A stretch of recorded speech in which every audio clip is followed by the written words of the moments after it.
Στην κατάθλιψη. Εδώ μπαίνει ένα τρομερό ερώτημα. Εμείς περηφανευόμαστε για την ελληνική ψυχή, για το ελληνικό DNA, για το ελληνικό πνεύμα, το αρχαίο, το αθάνατο.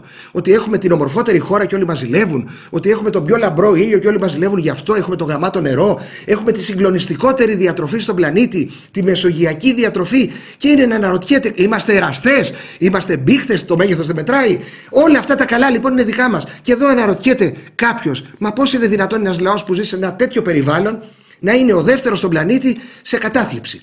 Τι να σας πω, υπάρχει μία πιθανότητα όλα αυτά τα καλά, δηλαδή τον ήλιο, το νεράκι, τα προϊόντα κτλ., να είναι και να αφορούν και να τα χαίρονται μόνο οι φραγκάτοι τουρίστες και οι φραγκάτοι Έλληνες που έρχονται και ζουν στη χώρα μας είτε για λίγο είτε για πολύ καιρό, και να μην αφορούν όλα αυτά τα καλά που βγάζει η χώρα μας το σερβιτόρο, ο οποίος δουλεύει 12-13 ώρες την ημέρα, 7 μέρες στις 7. Υπάρχει μια τέτοια πιθανότητα. Δεν είναι και σίγουρο. Το πιο σίγουρο όμως είναι μάτι.